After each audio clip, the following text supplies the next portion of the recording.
Hanuman kids TV सुनो कहानियाँ। एक बार एक पंडित और उसकी पत्नी गांव में रहते थे। वे एक छोटे से घर में एक नदी के किनारे रहते थे। वे बेहद गरीब थे और जीवन यापन करने के लिए बहुत संघर्ष करते थे। पंडित अपनी पत्नी को कई सुख भोग देकर खुश करना चाहता था।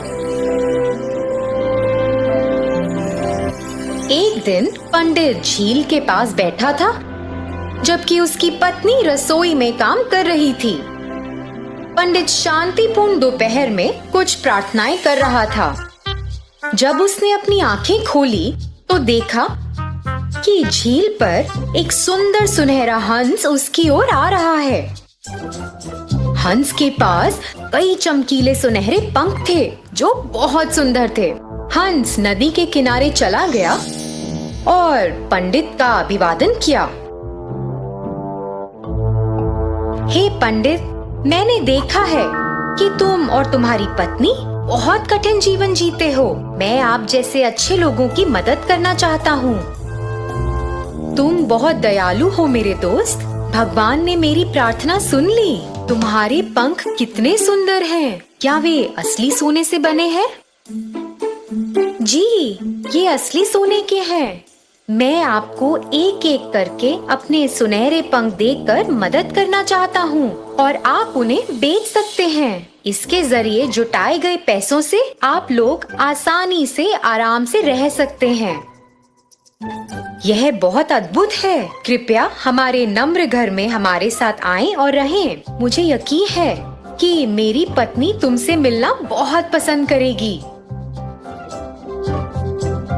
पंडित हंस को घर ले गया और अपनी पत्नी को दिखाया। उसकी पत्नी हैरान थी और अपने जीवन में कुछ सुख भोग पाकर बहुत खुश थी। पत्नी ने तुरंत पूछा, क्या आप हमें अभी एक पंख दे सकते हैं ताकि हम इसे देख सकें और इसे धारण कर सकें? हंस ने एक पंख निकाला और उसे पंडित की पत्नी को दे दिया। फिर उसने उसे कहा कि वह एक बार में एक से अधिक ना ले, क्योंकि यह सही नहीं होगा। हंस पंडित और उसकी पत्नी के साथ रहने लगा। हर दिन उसने उन्हें एक पंख दिया और इस परेशानी के समय में बहुत मदद की। हंस चारों ओर उड़ता और उसे ऐसे देखना तो एक हंसी नजारा था।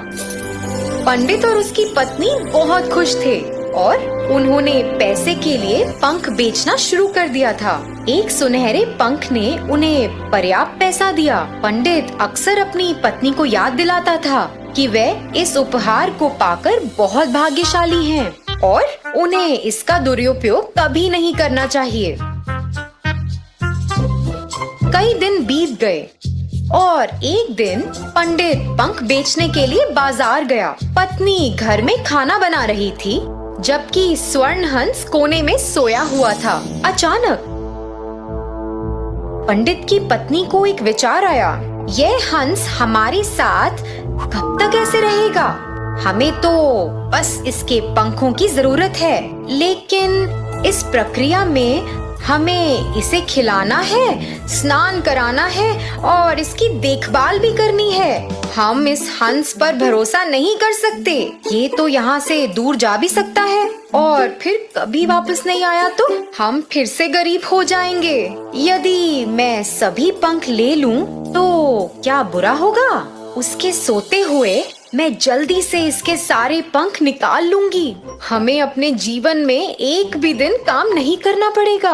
हम पंखों को सुरक्षित रूप से संभाल कर रख सकते हैं और जब मन चाहे इस्तेमाल भी कर सकते हैं। पत्नी धीरे धीरे हंस के पास गई और उसे पकड़ लिया। हंस भयभीत हो गया। पत्नी पंख खींचने की कोशिश करने लगी और हंस खुद को मुक्त करने के लिए संघर्ष करने लगा। मुझे तुम्हारी हालत की परवाह नहीं है। मैं तुम्हारे सभी पंख मिलने तक का इंतजार नहीं कर सकती। अरे तुम ऐसा क्यों कर रही हो, मूर्ख औरत? मैं तुम्हारी और तुम्हारे परिवार की मदद करने की कोशिश कर रहा था। तुम एक लालची महिला हो और तुम जीवन के सुख भोग के लायक नहीं हो, क्योंकि तुम उनका दुरुपयोग करोगी। तुम्हारे पति तो तुम्हारे लिए सबसे अच्छा चाहते थे, लेकिन अब तुम अपना अवसर खो चुकी हो। मेरी इच्छा के अनुसार मैं तुमको स्वर्ण पंख देता रहा। अब मुझे लगता है कि तुम्हारी मदद करने की कोई आवश्यकता नहीं है। अब मेरे पंख तुम्हारे लिए बस एक पक्षी के पंख से ज्यादा कुछ भी नहीं है। मैं इस जगह से जा रहा हूँ और कभी वापस नहीं आऊंगा।